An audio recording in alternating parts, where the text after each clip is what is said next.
আপনারা দেখছেন আজব দেশের গল্প। গল্পের এই নতুন দুনিয়ায় আপনাকে স্বাগত। পিঁপড়ে আর ঘাস ফুনুম।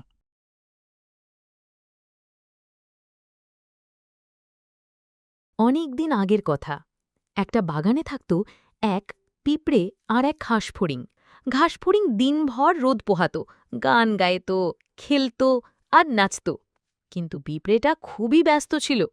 সে সারাদিন খাবার খুঁজে বেড়াত আর তা নিয়ে ওর মাটির নিচের ঘরে জমিয়ে রাখত। ঘাসফড়িং কি তো ব্যাপারটা বুঝত না। সে ভাবত, এত সুন্দর দিনে কেউ কাজ করে নাকি? ও পিঁপড়েকে বলল, চলো বন্ধু, আমরা খেলা করি। এই সুন্দর দিনে কাজ না করে মজা করা দরকার। পিঁপড়ে হেসে বলল, বন্ধু, এখন না খেলে ভালো হয়। আমি শীতের জন্য খাবার জমাচ্ছি।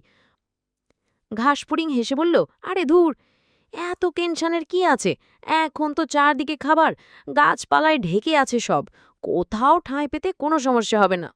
এই বলে ঘাসফড়িং আবার মনে আনন্দে নাচতে নাচতে চলে গেল। পিঁপড়ে আবার তার কাজে মন দিল। একটার পর একটা খাবার নিয়ে নিজের ছোট্ট ঘরে জমাতে লাগল। কয়েকদিন পরেই হঠাৎ করেই এসে গেল শীত। চারপাশ কেমন শুকিয়ে গেল, গাছের সব পাতা ঝরে পড়তে লাগল, আর বাতাস কনকনে ঠান্ডা হয়ে উঠল।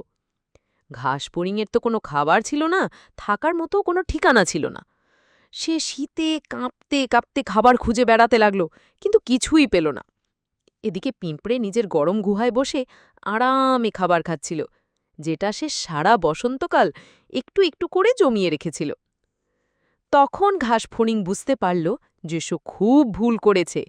কাজ করার সময় খেলেছে, ভবিষ্যতের জন্য কিছুই জমায়নি। সে নিজের ভুলের জন্য আফসোস করতে লাগল। ইস, যদি আমি পিঁপড়ের মতো একটু কাজ করতাম, তাহলে আজ আর এই কষ্ট হতো না। এই ভিডিওটি দেখার জন্য আপনাকে ধন্যবাদ। যদি ভালো লাগে তাহলে লাইক দিন ও সাবস্ক্রাইব করুন।